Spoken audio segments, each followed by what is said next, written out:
माझं नाव आकाश. वय 30 वर्ष. मी मुंबईच्या एका छोट्या गल्लीत राहतो. 3 वर्षापूर्वी बाबा गेल्यावर आमच्या घराची परिस्थिती पूर्णपणे बिघडली. आई आजारी पडली. बहिणीचे शिक्षण सुरू झाले होते आणि माझी नोकरीही अस्थिर झाली होती. मग मी ठरवले की आता छोटासा बिझनेस सुरू करायचा. गल्लीत एक जुने दुकान भाड्याने घेतले. थोडे पैसे जमून एक मशीन, कापड, टेप आणि इतर साहित्य विकत घेतलं. बाहेर बोर्ड लावला, आकाश ब्लाऊज अँड सलवार सूट. पहिल्या काही महिन्यात काम फार नव्हते. सकाळी दुकान उघडायचे, फॅन चालू करायचो आणि बाहेर बसून रस्त्यावरून जाणाऱ्या लोकांना पाहायचो.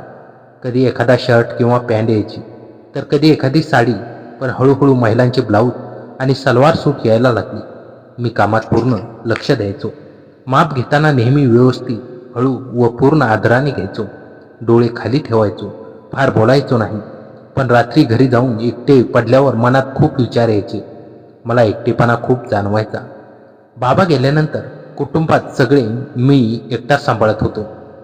मैत्रीण, प्रेम किंवा कोणाशी मन मोकळं करणं यापैकी काहीच नव्हतं. फक्त काम आणि घरी जाणे. रात्री झोप येत नसताना विचार यायचा, आयुष्य असेच एकटे राहणार का? त्या दिवशी जून महिन्याची सकाळ होती. बाहेर गरम हवा वाहत होती. मी दुकान उघडून चहा घेऊन बसलो होतो. तेवढ्यात गल्लीतून एक बाई चालत येत आलेली दिसली. ती थेट माझ्या दुकानात आली. वय साधारण 28-29 वर्ष असेल. सावळा रंग, मध्यम उंची, केस मोकळे सोडलेले आणि निळ्या रंगाची साधी कॉटनची साडी नेसलेली. तिच्या चालण्यात आणि उभे राहण्यात एक सौम्यपणा होता. नमस्कार, ती हलक्या आणि नम्र आवाजात म्हणाली. ब्लाऊजचे माप द्यायचे आहे. मी लगेच उठलो आणि हसत हसत म्हणालो, नमस्कार, बसा, मी आकाश. तिने एक कागद काढला आणि माझ्याकडे दिला. माझी मैत्रीण सांगत होती की तुम्ही खूप चांगले माप घेता आणि फिटिंगही व्यवस्थित करता. धन्यवाद, मी म्हणालो. बघूया, तुम्ही उभे राहा, मी माप घेतो. तिचे नाव अनन्या होते, हे मला नंतर कळले. ती उभी राहिली. मी मापाची टेप घेतली आणि व्यवस्थित माप घ्यायला सुरुवात केली. खांदे, पाठ, कंबर सर्व काही नोंदवत होतो. माप घेताना मी फार बोललो नाही. फक्त थोडे सरळ उभे राहा एवढंच म्हणालो. माप घेत असताना आम्ही थोडेसं बोलत होतो. ती हळू आवाजात सांगत होती, माझा नवरा 2 वर्षापासून दुबईला नोकरी करतो. फारसा घरी येत नाही. मी एकटीच राहते. मी तिच्याकडे पाहिलं. तिच्या डोळ्यात एकटेपणाची छाया जाणवली. मीही मनातले थोडंसं बोलून टाकलं, माझंही तसंच आहे. बाबा गेल्यानंतर सगळं मी एकटाच सांभाळतो. आई आजारी, बहिणीचं लग्न व्हायचं आहे. प्रेम, मैत्रीण काहीच नाही. फक्त काम करत राहतो. तिने हलकेच हसत विचारले, इथे गल्लीत नवीन आहात ना? हो, 3 महिने झाले. हळूहळू काम वाढत चालले आहे. माप पूर्ण झाले. मी सर्व नोंद घेतली आणि विचारलं, काय स्टाईल हवी आहे? सिंपल ब्लाऊज, थोडा डीप नेक पण जास्त नाही, आणि हातांची फिटिंग चांगली हवी. ती लाजत लाजत म्हणाली. तिचं बोलणं, तिचं हसणं आणि तिची नजर मला खूप सौम्य वाटली. ती गेल्यानंतर मी दुकानात बसून बराच वेळ तिचाच विचार करत होतो. तिचा आवाज, तिचे शब्द आणि तिच्या डोळ्यांतला तो एकटेपणा मनात घोळत होता. किती साधी आणि बोलकी बाई आहे, असा विचार मनात आला. रात्री घरी गेल्यावरही तिचा चेहरा डोळ्यांसमोर येत होता. मी झोपायचा प्रयत्न केला, पण मनात विचार येत होते, तीही एकटी आहे आणि मीही एकटा आहे. पण लगेच स्वतःला बजावले, आकाश, ती तुझी कस्टमर आहे. फक्त काम कर आणि भावना बाजूला ठेव. दुसऱ्या दिवशी सकाळी उठल्यावर मी मनात म्हटले, तू फक्त चांगले काम कर. तिच्याकडे इतर कस्टमरप्रमाणेच तिला पहा. पण तरीही मनाच्या एका कोपऱ्यात एक छोटीशी गोड भावना जागी झाली होती. ती पुन्हा येईल का, असा विचार पुन्हा मनात येत होता. त्या दिवसापासून माझ्या एकटेपणात एक छोटीशी आशा जमली होती. अनन्याच्या भेटीने माझ्या साध्या आयुष्यात एक नवीन रंग आला होता. मी अजूनही समजू शकत नव्हतो की हे केवळ एक साधी ओळख आहे की यापेक्षा काहीतरी जास्त. दुसऱ्या आठवड्यात अनन्या पुन्हा दुकानात आली. मी तिचा ब्लाऊज तयार करून ठेवला होता. सकाळची वेळ होती. दुकानात फार गर्दी नव्हती. ती आत शिरताच मला हलकासा आनंद झाला. नमस्कार आकाश, ती हसत हसत म्हणाली. आता ती मला दादा म्हणत नव्हती, तर आकाश म्हणायला लागली होती. नमस्कार अनन्या, ब्लाऊज तयार आहे, ट्राय करून बघा, मी म्हणालो. मी तिला ट्रायल रूम दाखवली. ती आत गेली. मी बाहेर बसून वाट पाहत होतो. मनात थोडे कुतूहल होते. तिचा ब्लाऊज कसा तिला आवडेल का? आणि काही मिनिटातच ती बाहेर आली. ब्लाऊज तिच्यावर फिट बसला होता. तिने आपल्या छातीजवळ हात लावला आणि हलक्या आवाजात म्हणाली, आकाश, इथे थोडा टाईट होतं आणि नेक जरा जास्त खोल झाला. मी उठलो आणि म्हणालो, दाखवा, मी बघतो. थोडे बदल करूया. मी फक्त डोळ्यांनी तपासले आणि हळुवारपणे सांगितले, हो, इथे थोडे सैल करतो. बस, मी लगेच ठीक करतो. त्यानंतर आम्ही दोघे दुकानातच बसलो. मी चहा बनवला. तिने आणलेल्या बेकरीच्या खाऊसोबत आम्ही चहा घेतला. त्या दिवशी आम्ही पहिल्यांदा जास्त वेळ बोललो. अनन्या हळू आवाजात सांगत होती, आकाश, माझा नवरा दुबईला गेला, त्याला 2 वर्ष झाली. सुरुवातीला फोनवर रोज बोलायचा. आता महिन्यातून एकदा दोनदा बोलतो. घरात पूर्ण एकटी असते. दिवस कसे घालवायचे हेच कळत नाही. टीव्ही पाहते पण मन भरत नाही. मी तिच्याकडे पाहिलं. तिच्या डोळ्यात खरा एकटेपणा दिसत होता. मी उसासा टाकला आणि म्हणालो, माझी कहाणी काही वेगळी नाही अनन्या. बाबा गेल्यानंतर सगळी जबाबदारी माझ्यावरच आली. आई आजारी, बहिणीचे शिक्षण आणि लग्न दोन्ही बघायचं आहे. रात्री घरी जाऊन बसतो पण मनात रिकामेपणा जाणवतो. कोणाशी मन मोकळे करायचे तर कोणीच नाही. तिने माझ्याकडे पाहून हलकेच हसत विचारले, तुम्हाला एकटेपणा खूप जाणवतो का? खूप जाणवतो, मी प्रामाणिकपणे म्हणालो. पण आता तुम्ही अधूनमधून येत असता तर दिवस थोडे वेगळे वाटतात. बोलायला चांगलं वाटतं. तिने लाजून मान खाली घातली. पण तिच्या चेहऱ्यावर एक हलकीशी गोड भावना उमटली. मलाही तुमच्याशी बोलायला बरं वाटतं. तुम्ही ऐकता, समजून घेता. त्या दिवशी आम्ही बराच वेळ बोलत बसलो. ती मला तिच्या आवडत्या गोष्टी सांगत होती. आवडते गाणे, आवडते पदार्थ, गावाकडच्या आठवणी. मी तिला माझ्या छोट्या छोट्या स्वप्नांबद्दल सांगितले. एक मोठे दुकान करायचे, आईवर चांगले उपचार करायचे, बहिणीचे लग्न लावायचे. तिने हसणे ऐकताना मला खूप बरं वाटायचं. तिच्या बोलण्यात एक साधेपणा आणि प्रेमळपणा होता. ती केवळ कस्टमर नव्हती तर एखाद्या मैत्रिणीसारखी वाटायला लागली होती. जाण्यापूर्वी अनन्या म्हणाली, आकाश, मी पुन्हा लवकर येईन नवीन डिझाईन बघायला. हो, नक्की या, मी हसत उत्तर दिले. त्या रात्री घरी गेल्यावर मी झोपलोच नाही.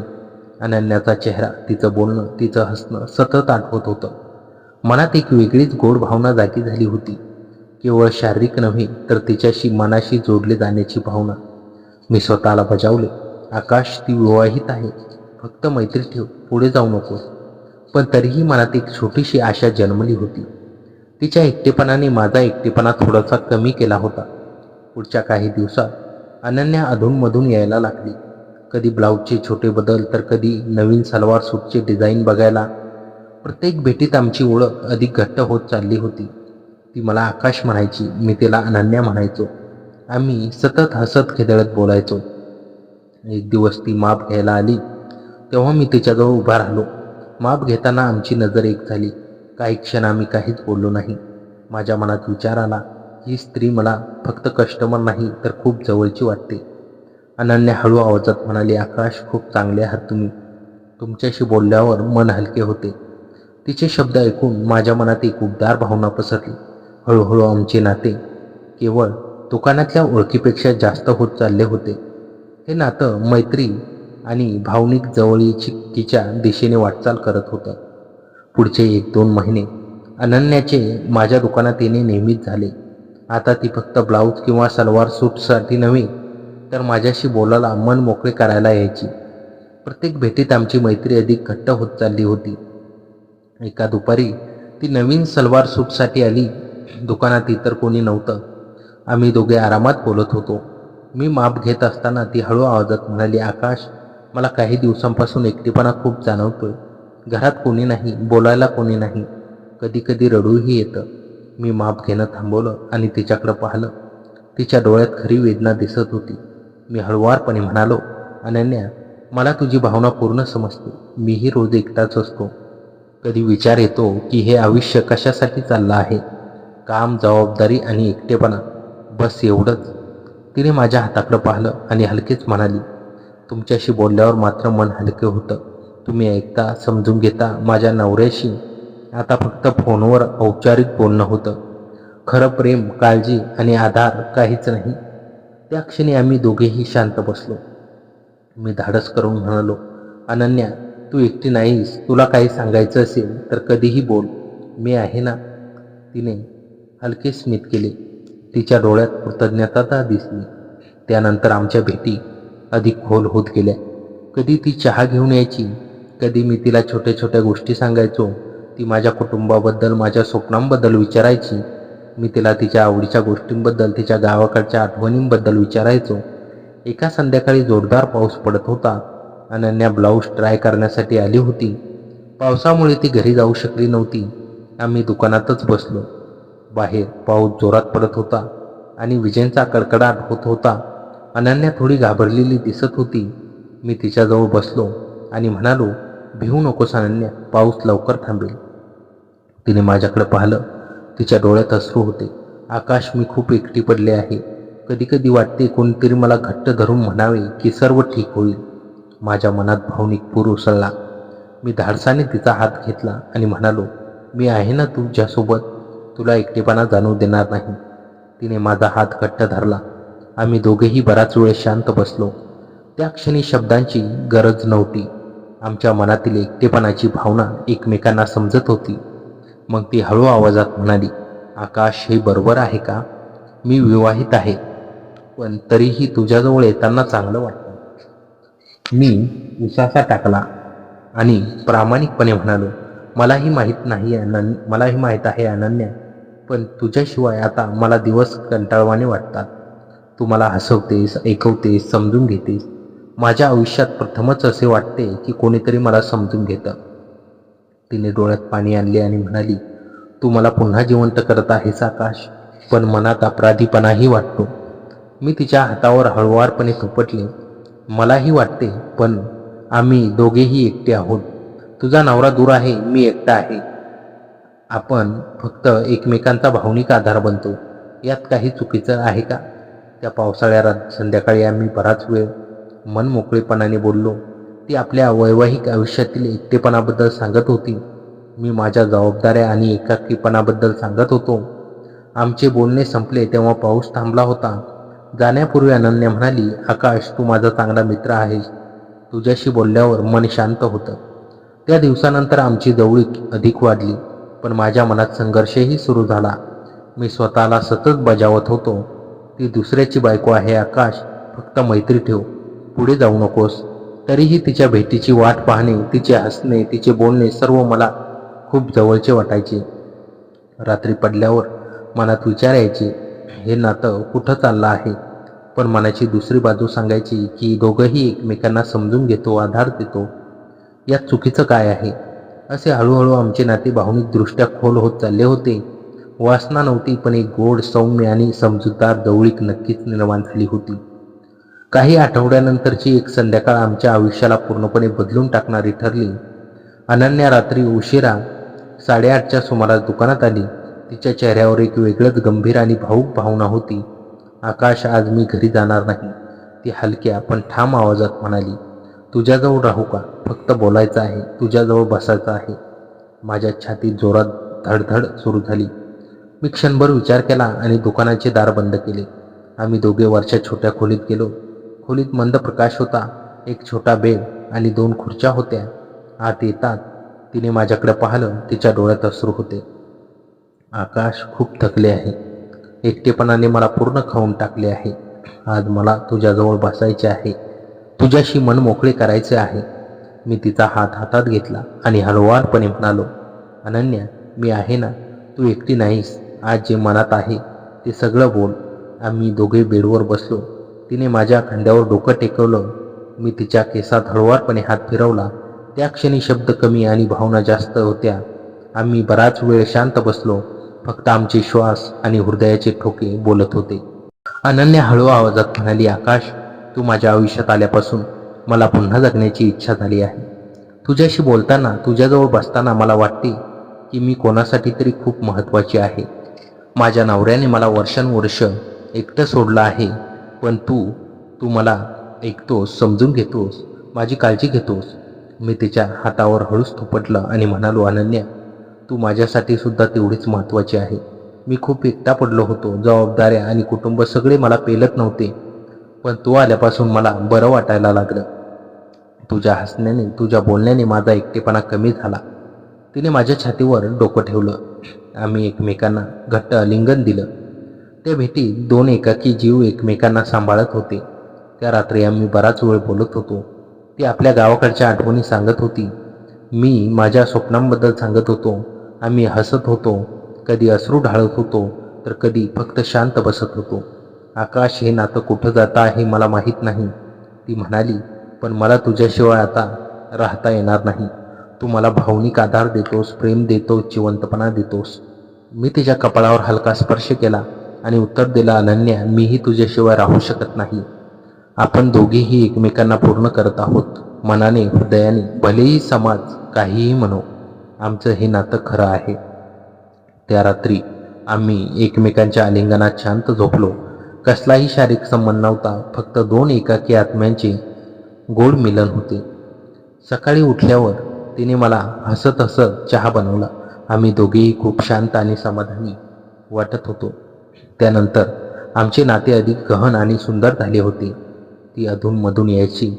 आम्ही बोलायचो, हसायचो, एकमेकांचा हात धरून बसायचो आणि आधार द्यायचो. आम्हाला माहीत होतं की हे नातं बाहेर सांगता येणार नाही, पण आमच्या दोघांच्या आयुष्यात हे खूप महत्त्वाचं झालं होतं. अनन्या एकदा मला म्हणाली, आकाश, तू मला फक्त प्रेम दिलं नाहीस, तर नवं जीवन दिलंस. मागच्या एकटेपणाला तू पूर्ण केलंस. मी तिच्या डोळ्यात पाहून उत्तर दिलं, आणि तू माझ्या रिकाम्या हृदयाला भरून काढलंस अनन्या. आम्ही दोघेही एकमेकांसाठी आहोत. आम्ही दोघेही एकमेकांच्या सहवासात एका काल्पनिक विश्वात जगत होतो. दिवसाच्या प्रकाशात मी दुकान सांभाळायचो आणि संध्याकाळच्या मंद प्रकाशात किंवा पावसाच्या धारामध्ये अनन्या माझ्या दुकानात यायची. आमचं हे छोटंसं जग बाहेरच्या गजबजलेल्या आणि कठोर जगापासून पूर्णपणे वेगळं होतं. मला वाटत होतं की मी माझ्या आयुष्यातील सर्वात शांत आणि समाधानी टप्प्यात आहे, पण ही शांतता वादळापूर्वीची शांतता होती याची मला पुसटशीही कल्पना नव्हती. ते जुलै महिन्याचे शेवटचे दिवस होते. मुंबईत पावसाचा जोर दिवसेंदिवस वाढत होता. गल्लीत पाणी साचायला सुरुवात झाली होती. दुकानात ग्राहकांची वर्दळ कमी झाली होती, पण माझा वेळ अनन्याच्या आठवणीत आणि तिच्या प्रतीक्षेत सहज निघून जायचा. एका मंगळवारी संध्याकाळी साधारण 7च्या सुमारास मुसळधार पाऊस पडत होता. विजेचा कडकडाट सुरू होता. नेहमीप्रमाणे मी दुकानाचे निम्मे शटर खाली ओढून अनन्याची वाट पाहत होतो.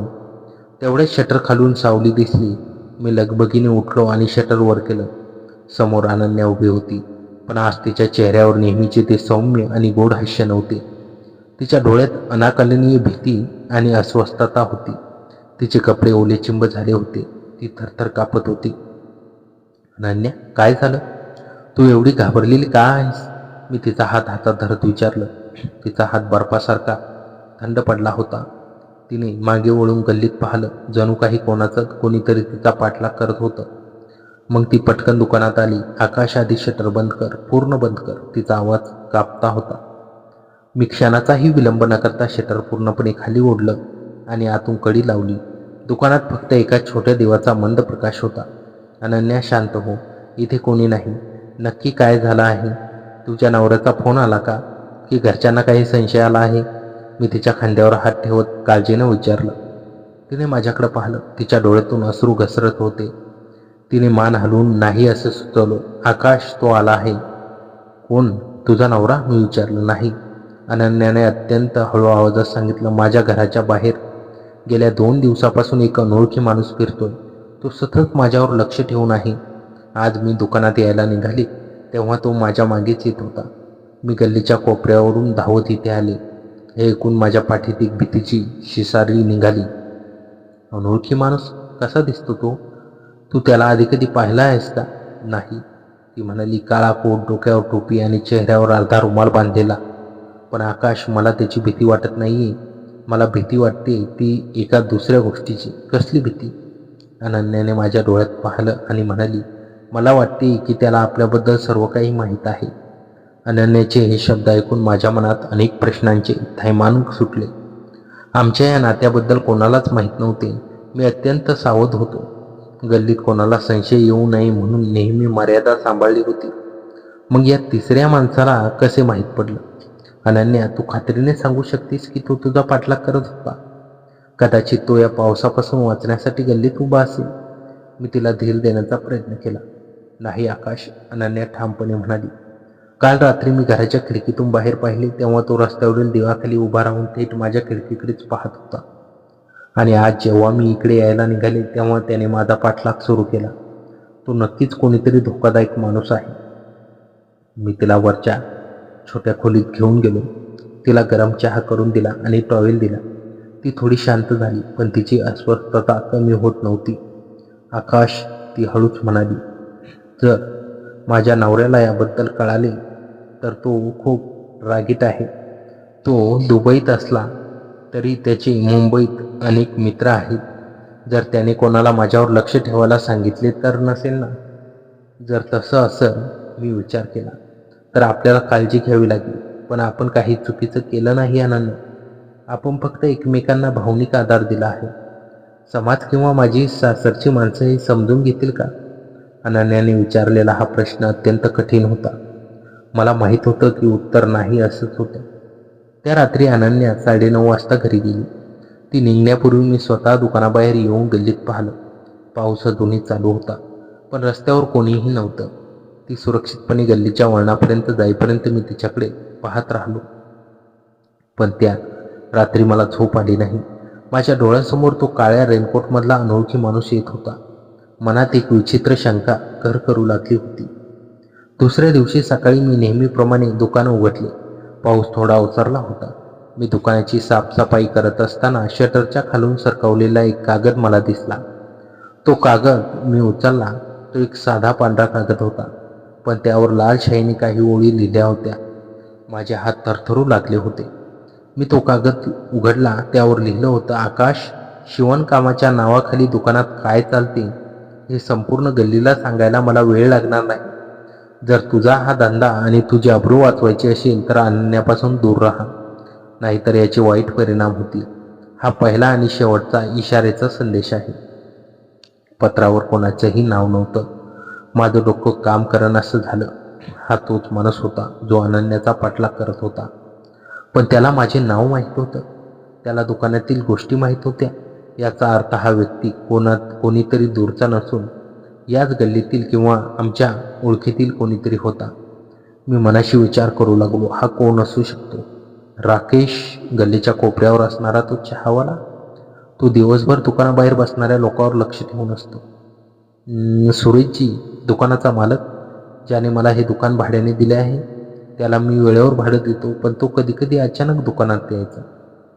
अनन्याचा नवरा किंवा त्याचा कोणताही मित्र? मी ते पत्र खिशात ठेवलं. अनन्याला हे पत्र दाखवायचं की नाही यावर मी विचार करू लागलो.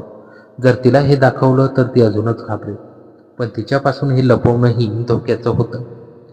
दुपारी 2च्या सुमारास गल्लीतली गर्दी कमी झाल्यावर मी दुकानाचा दरवाजा अर्धवट बंद केला आणि विचारात गळून गेलो. तेवढ्यात माझ्या फोनवर एका अनोळखी नंबरवरून मेसेज आला. मेसेजमध्ये एक फोटो होता. फोटो पाहून माझे भान हरपले. तो फोटो गेल्या आठवड्यातील पावसाच्या रात्रीचा होता, जेव्हा अनन्या दुकानात आली होती आणि मी तिचा हात हातात घेतला होता. फोटो दुकानाबाहेरून शटरच्या एका लहान पट्टीतून काढलेला दिसत होता. खाली मेसेज लिहिला होता, पुरावा हवा होता ना? 5 लाख रुपये तयार ठेव, नाहीतर हा फोटो अनन्याच्या सासरच्या लोकांना आणि तुझ्या आजारी आईला पाठवला जाईल. आता हे प्रकरण फक्त धमकीपुरतं उरलं नव्हतं, ही थेट ब्लॅकमेलिंग होती. 5 लाख रुपये. माझ्याकडे दुकानातून मिळणारं थोडंसंही उत्पन्न सोडून काही नव्हतं. आईच्या औषधाचा खर्च आणि बहिणीचे शिक्षण सांभाळताना माझी आधीच कसरत होत होती. 5 लाख रुपये कुठून आणायची? आणि सर्वात महत्त्वाचं, जर हा फोटो माझ्या आईने पाहिला तर तिच्या आजारी हृदयाला तो धक्का सहन होणार नाही. बहिणीचे लग्न जमण्यात अडचणी. मी त्या अनोळखी नंबरवर फोन लावण्याचा प्रयत्न केला, पण तो नंबर स्विच ऑफ येत होता. त्या संध्याकाळी अनन्या दुकानात आली नाही. मी तिला फोन केला. तिने 3ऱ्या बेलवर फोन उचलला. तिचा आवाज खूप घाबरलेला वाटत होता. आकाश, फोन करू नको, ती फुसफुसत म्हणाली. अनन्या, काय झालं आहे? तू ठीक आहेस ना? माझे सासरे आणि नणंद आज अचानक गावाहून घरी आले आहेत. ते काही दिवस इथेच राहणार आहे. मला वाटतंय की कोणीतरी त्यांना फोन करून इथं बोलावून घेतलं आहे. मला आता अजिबात बाहेर पडता येणार नाही. तू काळजी घे. एवढे बोलून तिने फोन कट केला. माझा संशय आता अधिकच बळावला. अनन्याच्या सासरच्या लोकांना अचानक कोणीतरी बोलावले याचा अर्थ ब्लॅकमेल करणारा माणूस खूप नियोजनबद्ध पद्धतीने खेळत होता. मला आणि अनन्याला चहूबाजूंनी घेरण्याचा प्रयत्न करत होता. मी ठरवलं की आता घाबरून चालणार नाही. मला या माणसाचा बुरखा फाडावाच लागेल. मी त्या मेसेजचा आणि फोटोचा बारकाईने अभ्यास करायला सुरुवात केली. फोटो ज्या कोणातून काढला होता तो दुकानाबाहेरील डाव्या बाजूच्या खिडकीतून होता. त्या खिडकीसमोर एक जुनी लाकडी बाकडी होती. तिथं बसून कोणीतरी आतला फोटो काढू शकत होतं. मी दुकानाबाहेर आलो आणि त्या बाकडीजवळ गेलो. तिथे पावसाच्या पाण्यात चिखल झाला होता. चिखलात मला एक बुटाचा ठसा दिसला. तो बूट काही साधा नव्हता. त्याच्या तळाशी एक विशिष्ट प्रकारची डिझाईन होती जी कामगाराच्या किंवा ट्रेकिंग शूजवर असते. आणि अचानक मला आठवले, असाच बूट मी काही दिवसांपूर्वी एका व्यक्तीच्या पायात पाहिला होता. तो बूट दुसरा कोणाचा नसून प्रमोदचा होता. प्रमोद माझ्या गल्लीत राहणारा आणि माझा बालपणीचा मित्र. जेव्हा बाबा गेले तेव्हा प्रमोदने मला थोडे पैसे उसने दिले होते, पण नंतर मी त्याचे सर्व पैसे व्याजासकट परत केले होते. तरीही तो मधून दुकानात यायचा आणि काही अडचण असली तर सांग असे वरकरणी प्रेमाने विचारायचा. मला विश्वासच बसत नव्हता. प्रमोद माझा मित्र होता. तो माझ्या दुकानात यायचा, माझ्यासोबत चहा प्यायचा, माझ्या आजारी आईची विचारपूस करायचा. तोच मला ब्लॅकमेल करत असे. पण मला पुराव्याची गरज होती. फक्त बुटाच्या ठशावरून मी त्याच्यावर थेट आरोप करू शकत नव्हतो. मी एक योजना आखली. मी त्या अनोळखी नंबरवर एक मेसेज पाठवला. माझ्याकडे 5 लाख रुपये नाहीत, पण मी 1 लाख रुपयांची सोय करू शकतो. जर तुला पैसे हवे असतील तर उद्या रात्री 10 वाजता दुकानाच्या जुन्या गोदामात ये. पैसे घेऊन जा आणि फोटो डिलीट कर. जर तू आला नाहीस तर मी पोलीस स्टेशनला जाईल. काही मिनिटातच उत्तर आलं, ठीक आहे, 1 लाख रुपये रोख तयार ठेव. पण जर पोलिसांना सांगण्याचा प्रयत्न केला तर फोटो लगेच व्हायरल होईल. जाळ्यात शिकार अडकली होती. दुसऱ्या दिवशी पाऊस अधिकच तीव्र झाला होता. रात्री 10 वाजता संपूर्ण गल्ली ओसाड पडली होती. दुकानामागचे जुने गोदाम खूप वर्षापासून बंद होते. तिथे अंधार आणि शांतता होती. मी एका पिशवीत वर्तमानपत्रे, कागदांच्या नोटा आकाराचे कापून भरले होते आणि वर काही खऱ्या नोटा ठेवल्या होत्या. मी टॉर्च आणि एक छोटी लाकडी काठी घेऊन गोदामात पोहोचलो. हृदयाची धडधड प्रचंड वाढली होती. वेळ 10 वाजून 10 मिनिटं झाली होती. तेवढ्यात गोदामाच्या जुन्या लाकडी दरवाजाचा करकर असा आवाज झाला. कोणीतरी आत आलं. काळा रेनकोट, हातात टॉर्च. आकाश, पैसे आणलेत का? एका ओळखीच्या पण घोकऱ्या आवाजात त्यानं विचारलं. मी माझ्या हातातला टॉर्च थेट त्या चेहऱ्यावर मारला. प्रमोदने पटकन हात समोर केला, पण त्याचा चेहरा उघड झाला होता. त्याच्या चेहऱ्यावरचा बुरखा गळून पडला. प्रमोद, तू? मी अत्यंत निराश आणि संतापलेल्या आवाजात विचारले, तू हे का केलंस? मी तुला माझा मित्र मानलं होतं. प्रमोदच्या चेहऱ्यावरचा घाबरलेला भाव अचानक नाहीसा झाला आणि त्याने तिथे एक कुत्सित हास्य केलं. मित्र? प्रमोद हसला. कसला मित्र? तू जेव्हा या गल्लीत दुकान टाकलंस तेव्हा सर्वांना वाटलं की तू भिकेला लागशील, पण तुझे दुकान चालले, तू पैसे कमवायला लागलास आणि मी अजूनही त्या छोट्या नोकरीत सडतोय. म्हणून तू हे सगळं केलंस पैशांसाठी? फक्त पैशासाठी नाही आकाश. प्रमोदचा आवाज हिंसक झाला.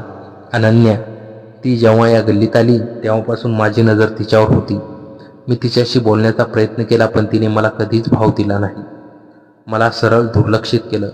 आणि तुझ्या बाबतीत काय? ती स्वतः तुझ्या दुकानात यायची, तुझ्याशी तासनतास बोलायची, तुझ्यावर हसायची. हे मी माझ्या डोळ्यांनी पाहिलं आहे. माझे डोळे भडकले. तिच्या मनात तुझ्याबद्दल किंवा माझ्याबद्दल काहीही वाईट नव्हते प्रमोद. ती एकटी होती. तिला फक्त एका चांगल्या माणसाच्या आधाराची गरज होती.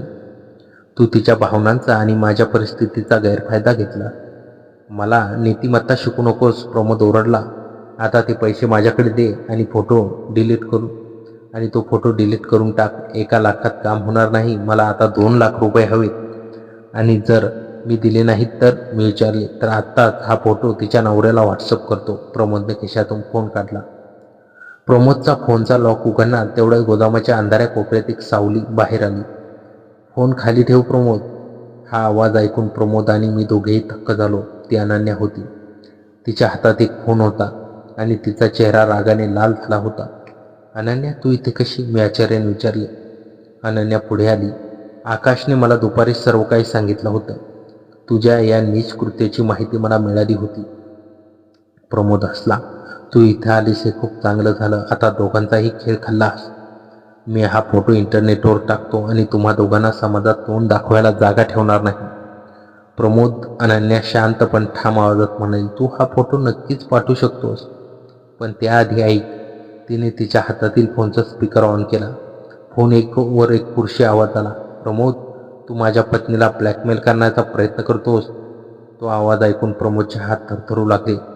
चेहऱ्यावरचा रंग उडाला. राहुलजी? प्रमोद चाचरला. होय. तो आवाज अनन्याच्या नवऱ्याचा राहुलचा होता. अनन्याने सर्व सत्य तिच्या नवऱ्याला आधीच सांगून ठेवलं होतं. जेव्हा मला ते धमकीचे पत्र मिळाले तेव्हाच मी आणि अनन्याने विचार केला की या लपाछपी केल्याने पाप वाढेल आणि ब्लॅकमेल करणाऱ्याची मनोधैर्य वाढेल. अनन्याने हिंमत दाखवून मुंबईत असलेल्या तिच्या नवऱ्याला फोन केला होता. तिने त्याला आमची मैत्री, आमचा एकटेपणा आणि प्रमोदच्या ब्लॅकमेलिंगबद्दल सर्व काही स्पष्ट सांगितलं होतं. राहुल फोनवरून म्हणाला, प्रमोद, मी दुबईत असलो तरी माझा स्वतःचा असा व्यवसाय आहे आणि मुंबईत माझे कायदेशीर वकील आहेत. तू माझ्या पत्नीचा पाठलाग केलास, तिचा फोटो लपून काढलास आणि तिला ब्लॅकमेल केलंस. या सर्व गोष्टीचे रेकॉर्डिंग आणि तुझे मेसेज माझ्याकडे आहेत. पोलीस स्टेशनमध्ये तुझा एक FIR दाखल झाला आहे आणि पोलीस गोदामाच्या बाहेर पोहोचतच असतील. हे ऐकताच प्रमोदच्या हातातून फोन खाली पडला. तो पळून जाण्यासाठी दरवाजाकडे धावला, पण बाहेर आधीच पोलिसाची गाडी सायरन वाजताना ऐकू आली. काही सेकंदातच पोलीस आत आले आणि त्यांनी प्रमोदला ताब्यात घेतलं. प्रमोद गयावया करू लागला. आकाश, मला माफ कर. राहुलजी, मला माफ करा. पण पोलिसांनी त्याला गाडीत टाकले आणि घेऊन गेले. गोदामात आता फक्त मी आणि अनन्या होतो. बाहेर पावसाचा जोर ओसरला होता आणि शांतता पसरली होती. मी अनन्याकडे पाहिलं आणि तिने दाखवलेल्या धैर्याने मला अवाक केलं होतं. अनन्या, तू हे सर्व हिमतीने तुझ्या नवऱ्याला सांगितले, तुला भीती नाही वाटली? मी विचारलं. अनन्याने हलकं स्मित केलं. तिचे डोळे अश्रूंनी भरले होते, पण त्यात एक वेगळाच आत्मविश्वास होता. आकाश, ती म्हणाली, जेव्हा प्रमोदने आपल्याला ब्लॅकमेल करायला सुरुवात केली तेव्हा मला समजले की सत्य लपवण्यात खरी भीती असते. मी राहुलशी बोलले. मी त्याला सांगितले की जेव्हा तो मला 1-2 वर्ष सोडून गेला होता तेव्हा मी किती मानसिक त्रास असून जात होते. मी त्याला हेही सांगितले की तू माझी कोणतीही गैरसोय केली नाही, उलट मला एक भाऊ, एक चांगला मित्र म्हणून सांभाळलंस आणि भावनिक आधार दिलास. मग राहुल काय म्हणाला? मी उत्सुकतेने विचारले. सुरुवातीला ते रागावले, अनन्या म्हणाली, पण नंतर त्यांना स्वतःच्या चुकीची जाणीव झाली. त्यांनी मान्य केलं की त्यांनी मला एकटे सोडून चूक केली होती. त्यांनी वचनानुसार पुढील महिन्यात दुबईत नोकरी सोडून कायमचे मुंबईत परतण्याचा निर्णय घेतला आहे. हे ऐकून माझ्या छातीवरील एक मोठा दगड बाजूला झाला. आणि आपले नाते? मी हळूच विचारलं. अनन्या माझ्या जवळ आली आणि तिने माझ्या हातावर हात ठेवला. आकाश, आपलं नातं ही कोणत्याही शारीरिक आकर्षणावर टेकलेले नव्हते. हे 2 एकाकी आत्म्याचे नाते होते. तू मला संकटातून वाचवलंस आणि जगण्याची नवी उमेद दिलीस. तू नेहमीच माझ्या सर्वात चांगला आणि आदरणीय मित्र राहशील. राहुल परत आल्यावर मी त्यांना तुझ्या दुकानात घेऊन येईन. आपण सगळे मिळून एकत्र चहा पिऊ. माझ्या डोळ्यातून आनंदाचे अश्रू आले. मी मान हलवली. काही आठवड्यानंतर ऑगस्टचा पहिला महिना उजाडला होता. आकाशात काळे ढग दाटून पांगले होते आणि छान ऊन पडलं होतं. माझे दुकान आता चांगले चालू झाले होतं. गल्लीतील लोकांना समजलं होतं की आकाश एक प्रामाणिक आणि सच्चा माणूस आहे. प्रमोदला त्याच्या कर्माची फळे मिळाली होती. त्या संध्याकाळी दुकानाबाहेर एक गाडी थांबली. गाडीतून अनन्या उतरली आणि तिच्यासोबत एक उंच रौद्रदार माणूस होता. तिचा नवरा राहुल. राहुल दुकानात आला. त्याने माझ्याकडे पाहिलं आणि आपला हात पुढे केला. नमस्कार आकाश, राहुल म्हणाला. अनन्याने तुझ्याबद्दल खूप काही सांगितलं आहे. आज तुझ्यामुळे माझी बायको सुरक्षित आहे आणि मला माझ्या चुकांची जाणीव झाली आहे. धन्यवाद. मी त्यांच्याशी हात मिसळला. नमस्कार राहुलजी, अनन्या खूप चांगली स्त्री आहे. तुम्ही तिला पुन्हा कधी एकटे पाडू नका, एवढीच विनंती. राहुल यांनी हसून मान हलवली. आम्ही तिघांनी दुकानात बसून चहा घेतला.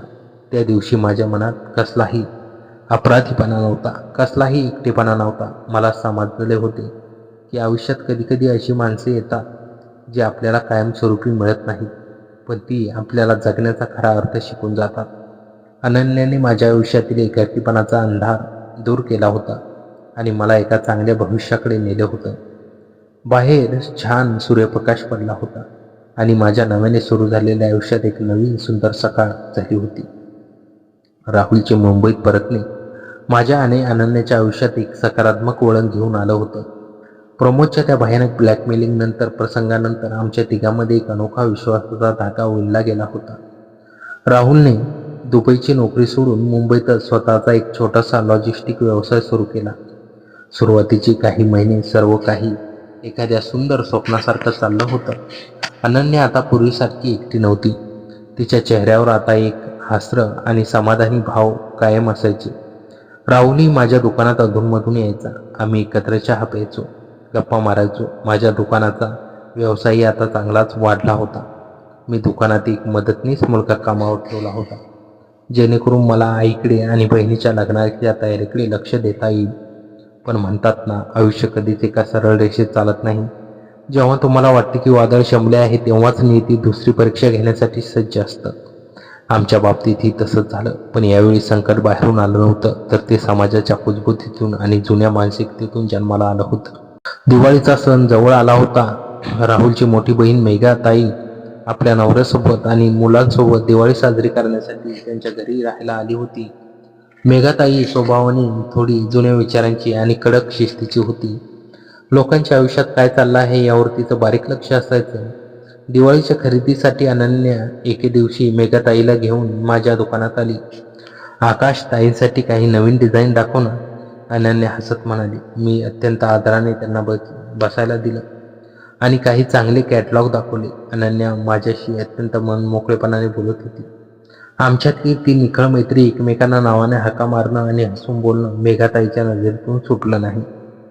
तिने तिचे डोळे आमच्या हालचालीवर रोखलेले होते. दुकानातून बाहेर पडताना मेघाताईने माझ्याकडे एक विचित्र संशयी नजरेने पाहिलं. मला त्या नजरेचा अर्थ तेव्हाच समजला नाही, पण तो एक धोक्याचा इशारा होता. त्या रात्री मेघाताईने राहुलचे कान भरायला सुरुवात केली. राहुल, तू दुबईत होता तेव्हाही अनन्या सतत त्या टेलरच्या दुकानात जाऊन बसायची का? तिने जेवणाच्या टेबलवर विषय काढला. राहुलने शांतपणे उत्तर दिले, ताई, तो टेलर नाही, आकाश आहे. तो अनन्याचा आणि माझा खूप चांगला मित्र आहे. माझ्या अनुपस्थित त्याला एका भावासारखा आधार दिला होता. भावासारखा? मेघाताई कुत्सितपणे हसली. अरे राहुल, तू अजून लहान आहेस. एक तरुण पुरुष आणि एक तरुण स्त्री कधीच फक्त मित्र असू शकत नाही. आणि तो कोण? एक साधा शिंपी. आजकाल समाजात काय चाललं आहे तुला माहीत नाही? लोक काय बोलतील याचा तर विचार कर. बायकोला एवढी मोकळीक देणे चांगलं नाही. सुरुवातीला राहुलने ताईचे बोलणे उडवून लावले, पण सतत आदळणाऱ्या पाण्याने जसा खडकही झिजतो, तसेच मेघाताईच्या रोजच्या टोमण्याने राहुलच्या मनात एक अस्पष्टशी अस्वस्थता निर्माण केली. त्याला आकाशवर किंवा नन्यावर संशय नव्हता, पण समाज काय म्हणेल ही भीती त्याच्यावर मनात घर करू लागली. हळूहळू याचा परिणाम अनन्याच्या वागण्यावर होऊ लागला. राहुलने तिला थेट दुकानात जाण्यास मनाई केली नाही, पण तू तिला टाळायला सुचवू लागला. अनन्या, ताई जोपर्यंत आहे तोपर्यंत तू आकाशच्या दुकानात नाही गेलीस तरी चालेल. उगीच घरात क्लेश नकोत, राहुलने एके दिवशी तिला सांगितले. अनन्याला हे ऐकून खूप धक्का बसला. राहुल, आपण समाजाला का घाबरायचे? जेव्हा मी एकटी होते तेव्हा हा समाज माझी विचारपूस करायला आला होता का? आकाशने माझा जीव वाचवला, मला आधार दिला, आणि आता आपण त्याच्याकडे पाठ फिरवायची? पण राहुलने ऐकलं नाही. हे बघ अनन्या, मी त्याला वाईट म्हणत नाही, पण कुटुंबाची शांतताही महत्त्वाची आहे. तू समजून घे. अनन्याने नाईलाजाने घरात वाद नको म्हणून दुकानात येणे कमी केले. इकडे मलाही जाणू लागले होते की काहीतरी बिनसले आहे. सलग 2 आठवडे अनन्या दुकानात आली नाही. तिने फोनवरही बोलणं कमी केलं. जेव्हा आम्ही कधी रस्त्यात भेटायचो तेव्हा ती घाईघाईत नजर चोरून पुढे निघून जायची. माझ्या मनात एक विचित्र पोकळी निर्माण झाली होती. मला तिचा सहवास हवा असायचा, कारण ती माझी सर्वात जवळची मैत्रीण होती. पण मी स्वतःला समजावले, आकाश, तिचे स्वतःचे एक कुटुंब आहे. नवरा परत आला आहे. आता तिला तुझी गरज नाही. तू फक्त तिच्या सुखाची कामना कर. मी स्वतःला माझ्या कामात आणि आईच्या सेवेत पूर्णपणे बुडून घेतले. पण अनन्या आतून घुसमटत होती. तिला राहुलचे वागणे अन्यायकारक वाटत होते. जो माणूस संकटात धावून आला त्याला असा दुजाभाव देणे पटत नव्हते. नोव्हेंबरचा शेवटचा आठवडा होता. हिवाळ्याची चाहूल लागली होती. माझी आई गेले काही दिवस खोकत होती आणि तिला श्वास घ्यायला त्रास होत होता. मी तिला जवळच्या दवाखान्यात दाखवले होते, पण औषधांचा फारसा उपयोग होत नव्हता. एका मध्यरात्री साधारण 2:30च्या सुमारास मला आईच्या खोलीतून काहीतरी पडल्याचा मोठा आवाज आला. मी दचकून उठलो आणि आईच्या खोलीत धावत गेलो. आई जमिनीवर पडली होती आणि छातीला हात लावून वेदनेने तडफडत होती. तिला भयंकर हार्ट अटॅक आला होता. माझ्या पायाखालची जमीन सरकली. बहिणीने रडायला सुरुवात केली. मी कसेबसे स्वतःला सावरले. शेजारपाजारच्यांना उठवले आणि एका टॅक्सीने आईला तातडीने सिटी हॉस्पिटलमध्ये नेले. डॉक्टरांनी तिला लगेच ICUमध्ये दाखल केलं. तपासणीनंतर डॉक्टर बाहेर आले आणि त्यांचा चेहरा गंभीर होता. आकाश, पेशंटची अवस्था खूप क्रिटिकल आहे. त्यांच्या हृदयाची एक मुख्य नस ब्लॉक झाली आहे. आपल्याला तातडीने सर्जरी करावं लागेल आणि त्यांना O निगेटिव्ह रक्ताची गरज आहे. हा रक्तगट खूप दुर्मिळ असतो. तुम्ही ताबडतोब 2 बाटल्या रक्ताची किंवा सर्जरीसाठी 1.5 लाख रुपयांची सोय करा. आपल्याकडे फक्त काही तासांचा वेळ आहे. माझं डोकं सुन्न झालं. 1.5 लाख रुपये? माझ्याकडे दुकानात एवढी बँकेत मिळून फक्त 50,000 रुपये होते. बाकीचे पैसे कुठून आणायचे? एवढ्या रात्री O निगेटिव्ह रक्त कुठे शोधायचं?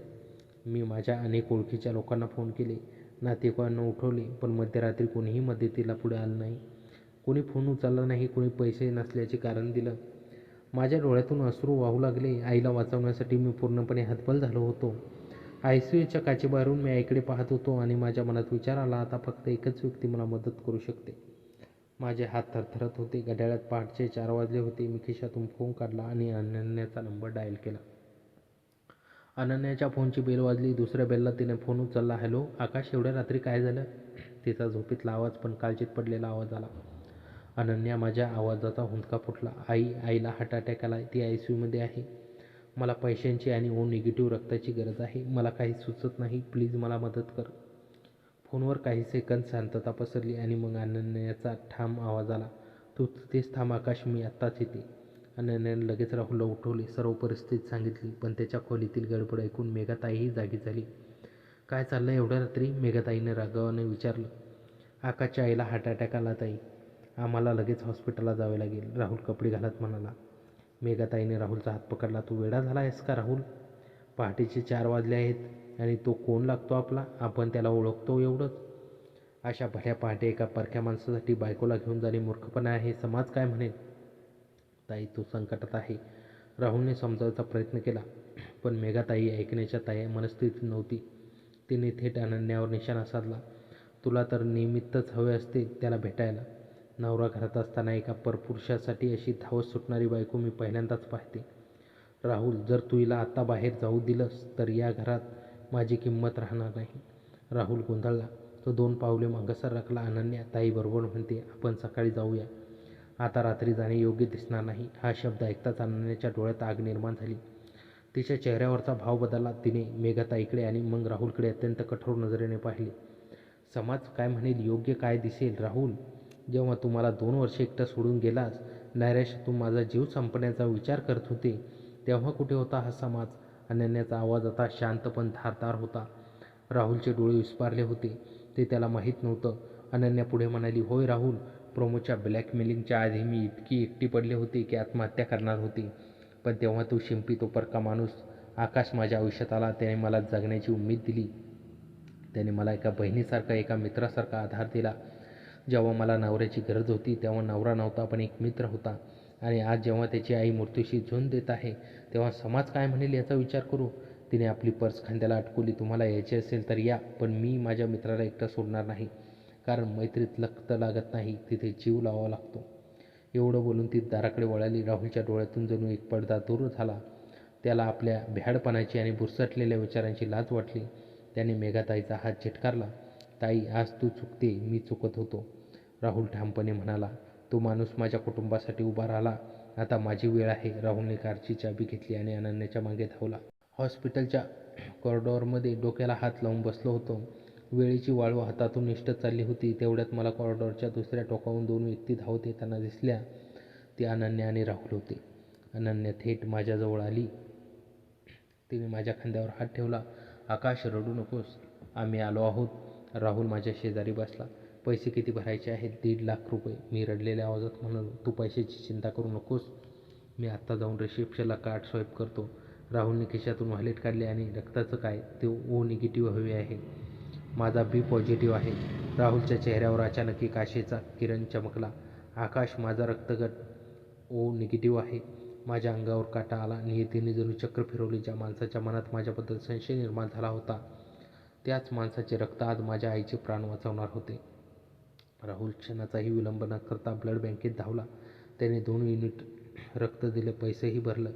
काही वेळातच आईची सर्जरी सुरू झाली. आम्ही बाहेर शांत बसून होतो. अनन्याने माझा एक हात पकडला आणि राहुलने माझा दुसरा हात. आज तिथे नवरा बायको आणि तिसरा माणूस कोणतंही समीकरण नव्हतं.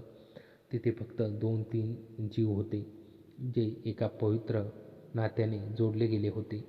दीर्घ 3 तासाच्या दीर्घ शस्त्रक्रियेनंतर डॉक्टर बाहेर आले. त्यांच्या चेहऱ्यावर समाधान होते. ऑपरेशन यशस्वी झालं आहे. पेशंट आता धोक्याच्या बाहेर आहेत. जर रक्त आणि पैसे वेळेवर मिळाले नसते तर काहीही होऊ शकले असते. तुम्ही नशीबवान आहात की तुम्हाला असे मित्र मिळाले. ते शब्द ऐकून माझ्या अश्रूंचा बांध फुटला. मी राहुलच्या गळ्यात पडून लहान मुलासारखा रडू लागलो. राहुलजी, तुम्ही आज माझ्या आईला नाही तर मला जीवनदान दिलं. तुमचे उपकार मी आयुष्यभर विसरू शकणार नाही. राहुलच्याही डोळ्यात पाणी होतं. त्याने मला घट्ट मिठी मारली. उपकार कसले आकाश? उपकार तर तुझे माझ्यावर आहेत. तू माझ्या अनुपस्थित अनन्याला सांभाळलेस. आजपासून तू माझा नुसता मित्र नाहीस तर माझा धाकटा भाऊ आहेस.